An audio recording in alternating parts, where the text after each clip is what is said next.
Thanks, worship team. Welcome this morning. Happy Father's Day. Those of you are fathers or have fathers or would like to be fathers or are going to be fathers, Justin. Yeah, I don't know about you guys. Hopefully you got some plans for Father's Day. I know I am going to go to the grand reopening of the Lego store. They're lining up for blocks.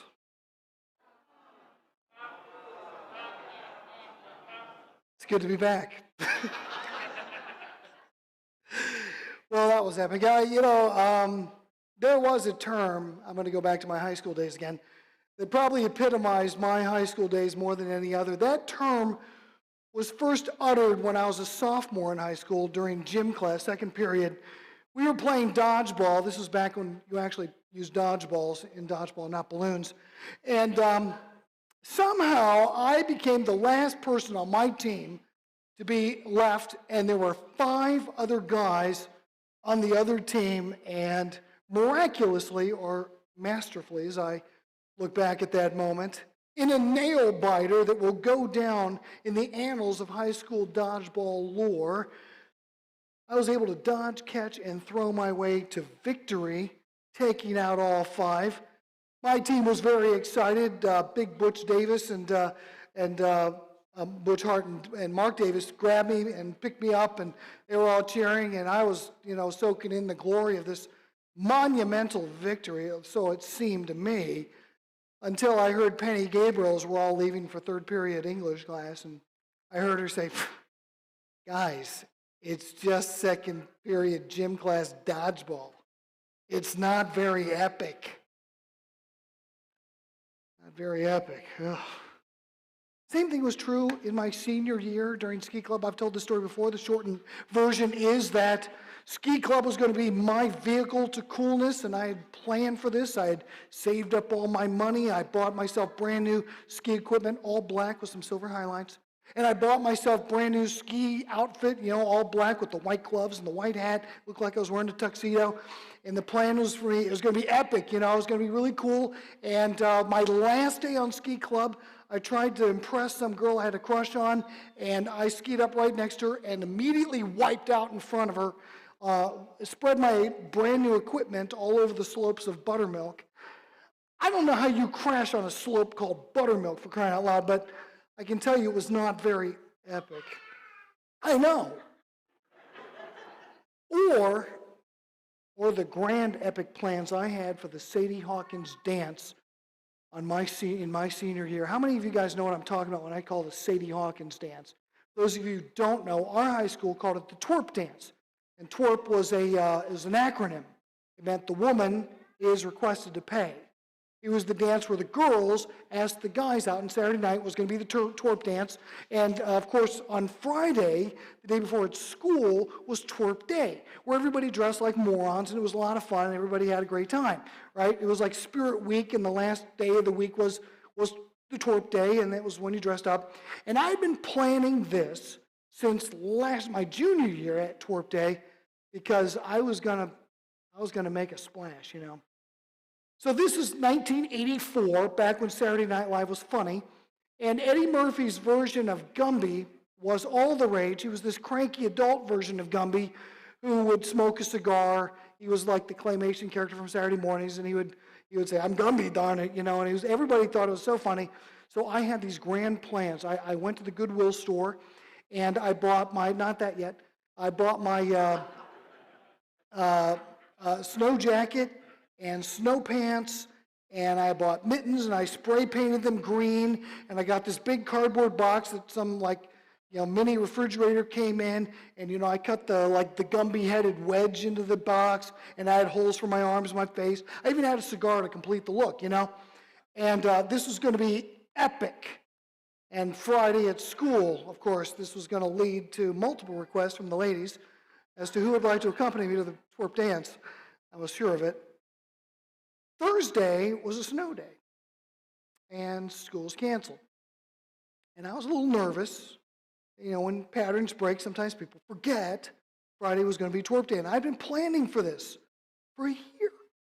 So I called all my friends. I called like 30 people, and I said, are you guys, you remember it's Twerp Day, right? Now, oh yeah, we remember. Are you going to dress up? Oh yeah, everybody's going to dress up. We're all coming in costume. 30 people said that, okay? So Friday came, and school's on, and so I donned my epic Gumby costume, figured out how to squeeze into my mom's Dodge Omni with the costume on. I don't know why I didn't just take the cardboard box off till I got to school, but I'm kind of a dope. Anyway, underneath the Gumby costume, just in case I got too warm, I was wearing a backup costume. My mom actually taught me how to sew a little bit, and so I bought some black satin material, and I made myself my own pants. I had black satin pants, and they had yellow fringes from the belt all the way down the legs. It was kind of a tribute to David Lee Roth from Van Halen. I had the shiny sleeveless shirt on. You can put that up now. Yeah, there you go. That was me, back in high school. Okay, I'm just kidding. That wasn't me. Anyway, it was obvious no matter what happened, I was all in. And it was going to be epic. Now, the high school that I attended had well over 2,000 students, which meant that if for some unforeseen reason, 90% of the student body forgot it was Twerp Day, if 10% remembered, that was a good 200 students showing up in costumes for Twerp Day. And that you would think that, and you'd be wrong. 6 of us, not 60, not 16, 6 of us showed up in our stupid costumes. Not coincidentally, we all sat at the same lunch table that particular day. And each period was a hearty dish of humiliation with a side of mockery as I squeezed my boxy costume body into those desks that were already kind of hard to get into, and then the jeering, taunting complaints from the person behind me going, I can't see the board because of Lyndon's boxy Gumby-ish head. So I can say without hesitation that my high school years were in fact summed up in these 3 words: not very epic. But while it's true that my high school years were not very epic, they were more formative than perhaps I give them credit. It was in my senior year that I really found my voice and as a thinker. I was in a Problems of Democracy class. We had a 3-way debate between the capitalists, the communists, and the socialists, and I kind of spearheaded my team, and I kind of found my voice, I found, I was thinking for myself, and I made a lot of mistakes, but I started learning from my mistakes, right? I became more comfortable in my own skin. I just embraced, yes, I am a nerd, and I'm okay with that, and I don't care what anyone else thinks. Those years were not very epic, but they were subtly deeper and more formative than I had realized at first. I think we tend to overestimate the value of things that seem to be epic to us, and we undervalue those events and those stories and those moments in life that appear not very epic, but have a deeper and more powerful effect on us in the long run. I think that might be a perfect description for the book of Ruth. Not very epic, but deeper and more profound than what meets the eye. Which, by the way, that's your cue to turn to the book of Ruth. Right after the book of Judges, so Genesis, Exodus, Leviticus, Numbers, Deuteronomy, Joshua, Judges, Ruth. If you get to Samuel or Kings, you went too far. Now, Ruth, I got to tell you, is only 4 chapters long. It's not very epic. There's no miracles in the book of Ruth. There's no mountaintop moments with God. In fact, God is rather scarce in this book. And compared to books like the book of Exodus or Daniel or the Gospel of John or the book of Revelation, it would be easy to overlook Ruth. And if we overlook Ruth because it's not very epic, we will miss one of the most powerful examples of saving faith in the Bible and one of the clearest examples and pictures of God's overarching plan in the midst of the current pain, anguish, and confusion that we're currently in. So I want to start with this, and that is the spiritual, theological, and personal value of the story of Ruth. This is sort of just a quick review to tell you a little bit about some of the assets of reading the story of Ruth if you are a patient and attentive reader. First thing is this. In the story of Ruth, we're trained to see the subtler movements of God in the midst of hardships. The first thing I got to point out to you in the book of Ruth is that there are only 2 places in the entire book where the narrator attributes something happening because God directly intervened. Only 2. One of them is he removed the famine from the land of Judah in the beginning of this book. And at the end of the book, he enables Ruth to conceive and give birth to a son. Other than that, sometimes the characters attribute things to God, but the narrator doesn't. Only twice. So we are called to look more closely at his subtle movements. For many of us, we need to see God intervene in some tangible, unmistakable, epic way for us to see his hand. But more often than not, God works subtly. And this book is going to help us look more deeply into the movements of God, especially in times of hardship. There's another value to it. In the story of Ruth, not only do we have the hardships and the subtle movements, we also see this. I'm sure it's going to come up here any second now. Not there? Well, I'll read it to you. In the story of Ruth, we see how the smaller moments of grace can have an unexpectedly powerful impact.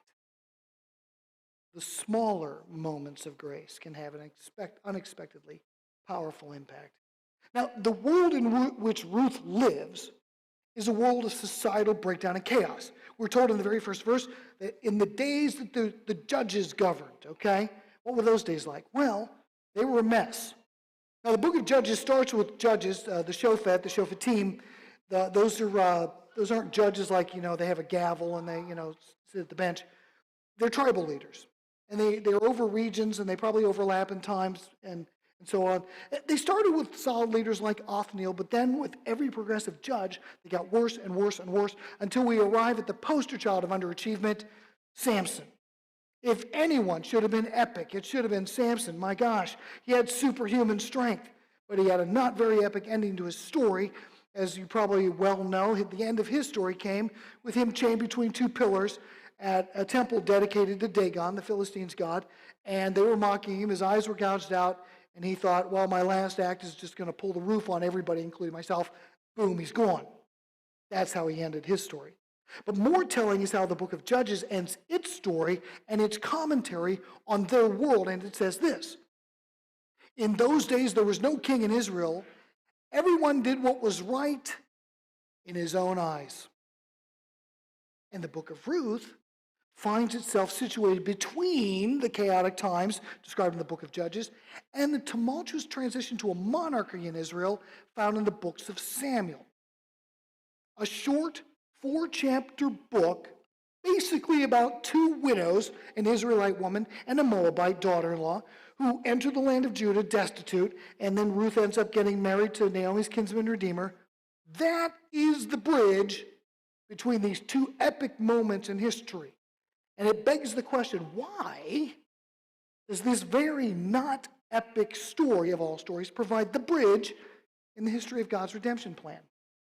Why does God draw us into such a quiet, hardly earth-shaking episode while Israel's in chaos? And here's the value of Ruth again. The message here is, in a world which needs so much fixing, it's helpful to see that God does not expect us to fix the whole world. God expects us to offer his grace in the smaller sections of his story, the sections that you find yourself in the pages of his story that you occupy, and that's all. Finally, another value part of the story, C, and that would be in the story of Ruth, we see yet another example of God's redemptive intentions to create an all-encompassing family. Now, the story of Ruth, we've actually got 2 parallel lines. We've got 2 characters on the human level, at least, that we're following. Obviously, the book's namesake, Ruth the Moabitess. But also the person that the story begins and ends with, and that would be her mother-in-law, Naomi. I mean, we can see it in Ruth 1:1-2. In the days when the judges ruled, there was a famine in the land, so a man from Bethlehem in Judah, together with his wife and his 2 sons, went to live for a while in the country of Moab. The man's name was Elimelech. His wife's name was Naomi. The book starts with Naomi. The book ends with Naomi, too. Look at this. So Boaz, I know, spoiler alert, Ruth is going to get married to Boaz. Anyway, before Boaz met Ruth, he was ruthless. Anyway, good to be back. Anyway, So Boaz took Ruth, and she became his wife. When he made love to her, the Lord enabled her to conceive, and she gave birth to a son. And the women said to Naomi, praise be to Yahweh, who this day has not left you without a guardian redeemer, may become famous throughout Israel. So in this story, we have Ruth, awe-inspiring faith coupled with undying commitment to Naomi, and yet we also have yet another example of God's constant solution to the brokenness between different people groups to create a new family grounded not in ethnicity, but in allegiance to Him. And you'll see it in Ephesians clear as crystal. You'll see it in Galatians clear as crystal. But you're also going to see the echoes of it all through the Old Testament, and particularly here in Ruth. It's a wonderful value that Ruth has. Which brings me then to Ruth 1, verse 1. In those days, when the judges ruled, there was a famine in the land. So a man from Bethlehem in Judah, together with his wife and 2 sons, went to live for a while in the country of Moab. Those words, went to live for a while, have a sort of negative connotation. We see Abraham leaving the promised land in Genesis 12:10, same phrase, and that wasn't appropriate. And we find out in Deuteronomy 30 and 1 Kings 8, the response to famine in the land is not to leave it, it's to repent and to obey, things like that. So Elimelech's already starting off on the wrong foot here. And the man's name was Elimelech. God is my king. And his wife's name was Naomi, which means pleasant or kindness. And the names of his 2 sons were Machlon, which means sickly, and Kilion, which means mortal, fragile. And of course, Bruce Walke says, you got these 2 pairs of, you got Elimelech, God is my king, and then Naomi, kindness, pleasant. And then you got the 2 sons, which he summarizes as sterile and spent. Kind of a mix and match there. I think the narrator's doing things on purpose there. They were Ephrathites from Bethlehem, Judah, and they went to Moab and lived there. It doesn't say they just lived there, actually. Vayahu Sham, it means, and there they were. Haphazard, no plans. Ian Duguid, an Old Testament scholar, he writes this about what they're doing. Like so many, they now seem simply to be drifting through life without any grand plan. And then things take a turn. Verse 3. Now Elimelech, Naomi's husband, died, and she's left with her 2 sons. They married Moabite women, one named Orpah and the other Ruth. After they had lived there about 10 years, and you'll notice there's no mention of children, both Machlon and Kilion also died. And Naomi was left without her 2 sons and her husband. The first 5 verses basically kind of summarize this quickly, setting the stage for the following events. Naomi's escorted to center stage. We see her forced to leave home, right? Her husband dies. Her 2 sons, they don't have children. Then they die. And Naomi, she's not simply a widow. She's an old, childless, grandchildless, stranger in a strange land widow, saddled with 2 widowed Moabite daughters-in-law. You can understand why she might be upset. Verse 6. When Naomi heard in Moab that Yahweh had come to the aid of his people, literally visited his people by providing food for them, she and her daughters-in-law prepared to return home from there. With her 2 daughters-in-law, she left the place where she had been living and set out on the road that would take them back to the land of Judah. No conversation thus far. They're already on their way. I wonder how long they were traveling before verse 8, she turns around and says, Naomi said to her 2 daughters-in-law, go back, each of you. Halak, Shuvna, go back, turn. Go to your mother's house, which is an expression used, but go ahead and remarry. I want you to just remarry. Start your life over again. May Yahweh show his chesed, kindness. There's that word chesed. We'll get back to that word. That's a very, very important word. May Yahweh show chesed as you have shown chesed to your dead husbands and to me. May Yahweh grant to each of you you find rest in the home of another husband. And she kissed them goodbye, and they wept aloud. They must have had a good relationship. And said to her, and they said to her, we will go back with you and your people. But Naomi said, no, return home, my daughters. Why would you come with me? Am I going to have any more sons who could become your husbands? Inherent in that question is also, I don't know if we get to Israel and Israelite young men are going to want to marry Moabite widows. So your only shot here is if I have kiddos. You think I'm going to have any more? I am too old to have another husband, even if I thought there was still hope for me. Even if I had a husband tonight and then gave birth to sons. Would you wait until they grew up? Would you remain unmarried for them? No, my daughters. It is more bitter for me than for you, because Yahweh's hand has turned against me, or Yahweh's hand is stretched out against me. At this, they wept aloud again, and Orpah kissed her mother-in-law goodbye. Now, while Naomi has invoked the name of her God when blessing and releasing her daughters-in-law, where her heart is really revealed in verse 13. And here's what she says. This is Frederick Bush's translation. For my life is much too bitter for you to share, for Yahweh has stretched out his hand against me. Now, what our narrator has not implied, our narrator has not implicated God as the one who started the famine. He has not implicated God in the death of Naomi's husband. He has not implicated God in the death of Naomi's sons. And he's not implicated God in the infertility issues of Naomi's daughters-in-law. But Naomi has. And if you don't believe me, look what she says when they finally arrive home again. Look at verse 19. So the two women, this would be Ruth and Naomi, the two women went on until they came to Bethlehem. When they arrived in Bethlehem, the whole town was stirred because of them, and the women exclaimed, "Can this be Naomi? Don't call me Naomi, pleasant, kind," she told them. "Call me Mara," which is Hebrew for bitter. Because Shaddai, the Almighty, or the God who is sufficient, or whatever, however you want to translate Shaddai, has made my life very bitter. I went away full, and there's an emphatic I there. That's a superfluous pronoun, and there's ani.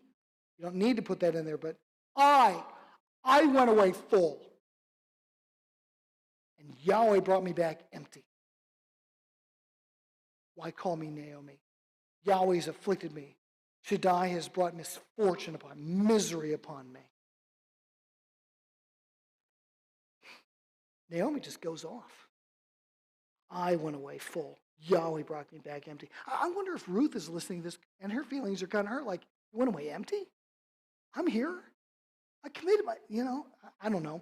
But Naomi's bitterness has gotten so pervasive that she's blinded to it. In fact, another value of the story is this. We are warned to be on guard through the story of blind bitterness. And chapter 1 kind of guides us through the path of Naomi's bitterness. We see the hardships that she's forced to endure. But then we see her pulling away, withdrawing from others. The only two family members she has left, granted they're daughters-in-law, she's trying to get rid of them too. She begins to suggest that God has cursed her and warns her daughters-in-law to join her, to fall under that same curse. Even the narrator never made that implication.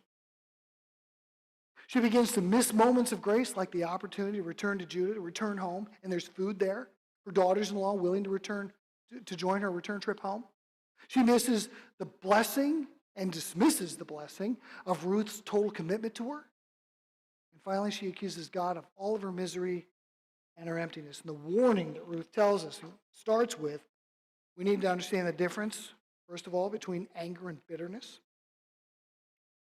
Naomi isn't merely angry, she is bitter. And there is a difference. Anger is a reaction, right? Usually an emotion that's evoked by a hurt or an offense. Bitterness is a slow, smoldering anger that we refuse to let go of. Think of anger and bitterness like those two pesky insects of summertime, the mosquito and the tick. We had to try to pull a tick out of one of our dogs yesterday. Blech. But anger is like a mosquito. Mosquitoes bite, but they eventually leave and go elsewhere. But bitterness is like a tick. A tick finds a nice soft spot and burrows in. It stays there. And that brings me to this, and that is, then we need to understand also how bitterness burrows into our souls. How does this happen? This is actually not very epic in insight. I think you're going to go, yeah, I knew that, but it is deeply important to be reminded of, because it happens way too often to too many of us. Here's what it looks like. We experience a hurt or an offense that came from, or we think came from, another person. Could be a relative, could be somebody at work, could be God, whoever we think has offended us, hurt us.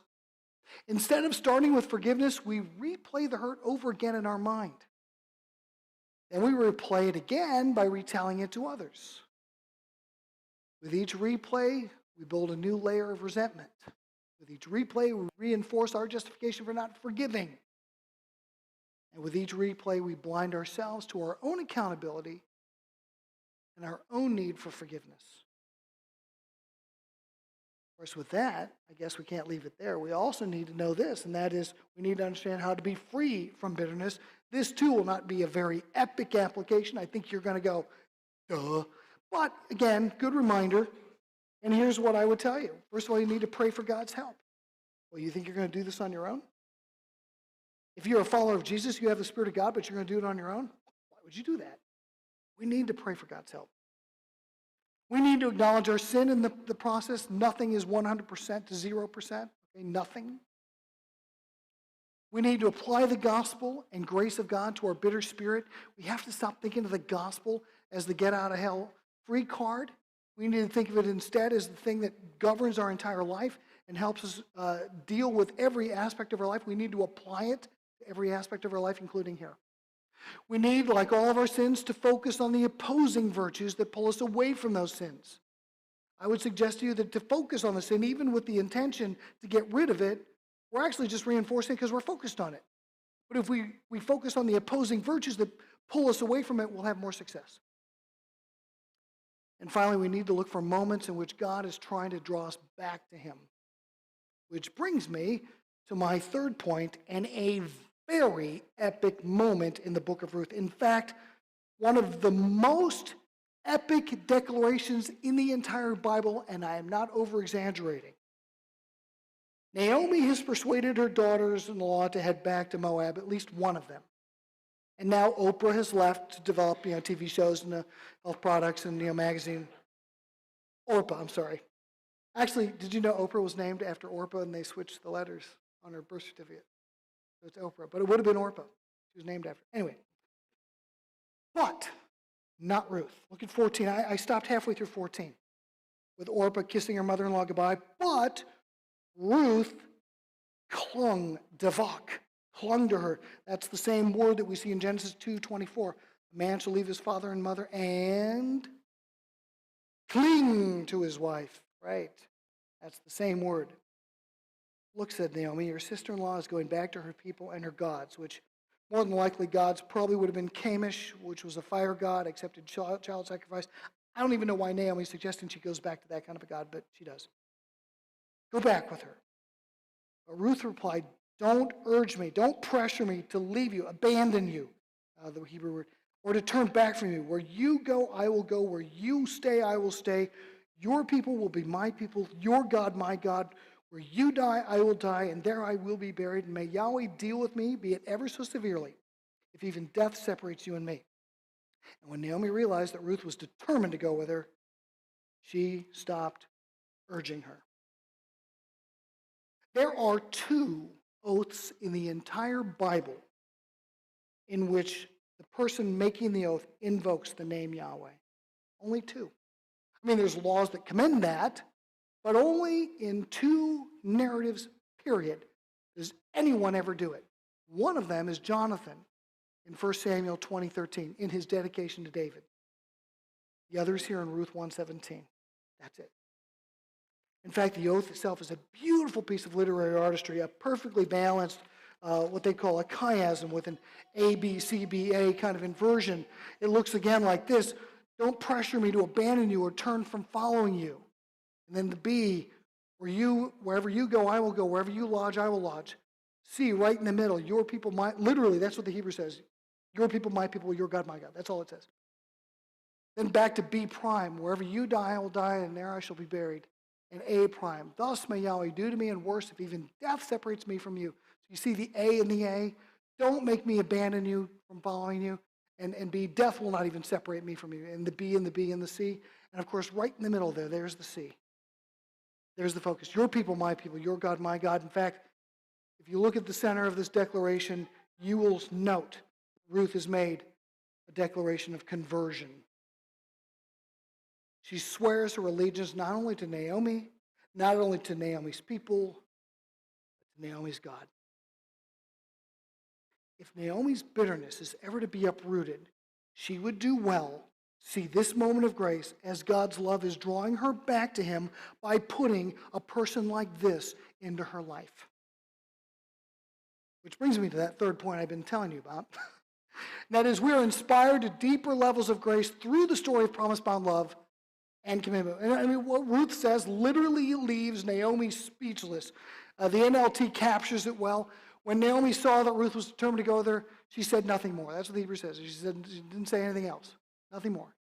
I don't know if that meant she gave up trying to make her go back, or in her bitterness, she was like, fine. And they walked all the way back and saw. I don't know. But this may be one of the most underrated, most epic demonstrations of faith in the Bible.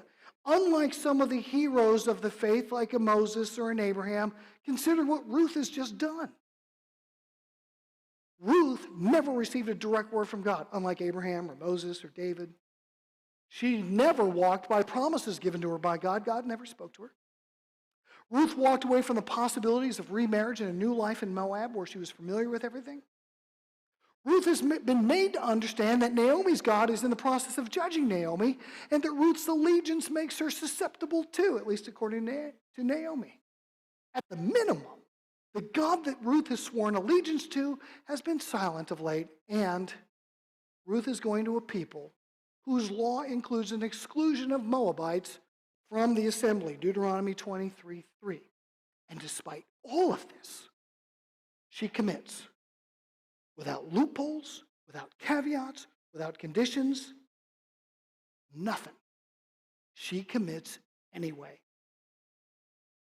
Back to that Hebrew word I mentioned that has baffled translators for so long, because it really defies any one word equivalent in our language. It's that word chesed. It shows up in key moments in the book of Ruth. We see it in 1:8. Where Naomi blesses them with that word. May God show chesed to you like you've done to your husbands and to me. We see it in 2:20.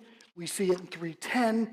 The word means love, but it means more than love. There's a word for love in Hebrew, ahav, but this is more than that. It's like loyal love. It's like covenant-anchored love. It's like kindness. It's mercy sometimes.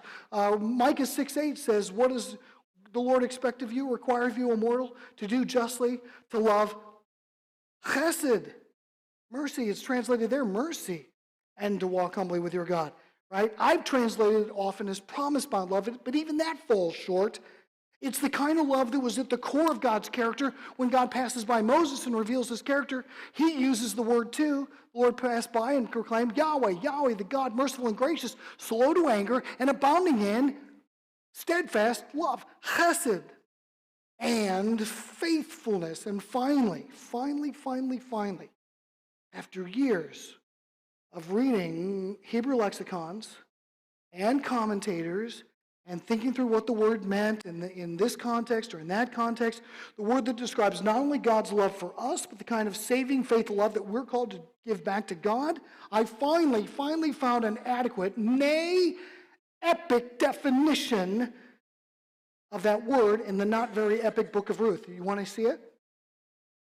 Are you ready? Here's the definition. The best definition I've ever seen. Don't pressure me to leave you or turn back from you. Where you go, I will go. Where you stay, I will stay. Your people, my people. Your God, my God. Where you die, I will die. And there I will be buried. And may Yahweh deal with me, be it ever so severely, if even death itself separates you from me. There it is. A to the death, promise-bound, Curse me if I break this promise that casts all the other distracting commitments aside and says, I don't want anything hindering me at all. There's no cheap grace in this declaration. There's no virtue signaling. There's no faddish momentary solidarity. It's the kind of commitment we aspire to with God, with others, with our neighbor. It's the kind of peacemaking intentionality that the elders and pastors aspire to when seeking a direction for being a redemptive agent in this world with all the racial tensions and the suffering and the distrust and the anger and the hurt. It's the kind of commitment we call people when they swear allegiance to Jesus and nothing short of that. It's the kind of promise-bound love that can inspire us out of our bitterness into a deeper, more formative relationship with God. And there it is in the book of Ruth. I want to start by reading the last verse of this chapter, which I have not done so as of yet. Verse 22. So Naomi returned from Moab, accompanied by Ruth the Moabite. Now the narrator's calling her Ruth the Moabite, her daughter-in-law, arriving in Bethlehem as the barley harvest was beginning. Oh, the barley harvest is beginning. Great. Naomi, bitter, husbandless, childless, wondering if God is cursing her, accompanied by Ruth, who's also a widow and now a foreigner, yet loyal, committed, determined. And the narrator leaves us with, and it was the beginning of barley harvest. Kind of hoping for something, I don't know, a little more substantial, a little more epic. And yet we started this chapter with famine and departure. And we end this chapter with return and harvest. And the hints, subtler movements of God, which are going to form a new family from two different races and provide redemption, not just for Naomi, but for an entire nation, and the seeds of revival. It ends with this, but there's more to it if you're looking for the deeper, subtle movements of God.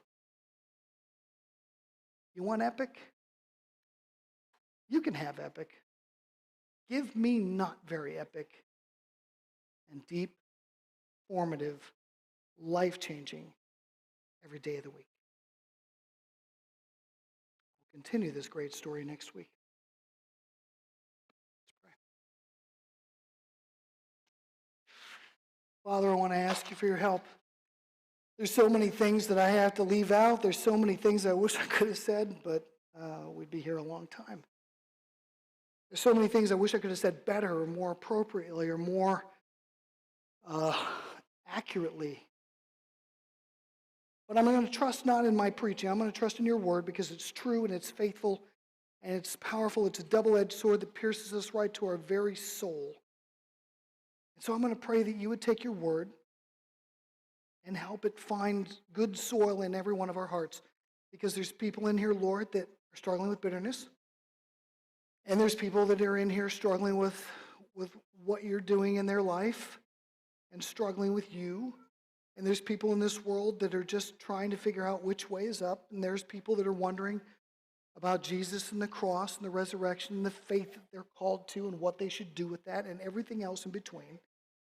So I ask you to take your word and powerfully insert it into our hearts and speak to each one of us at whatever level you need to speak to each one of us at. Draw us closer to Christ. Make us more like him. Make us redemptive agents. Allow us to rejoice that there's a whole family here of all these different people groups, just like Ruth was intimating. And it's your solution. Pray for your help. We need it. It's in Jesus' name we pray. Amen.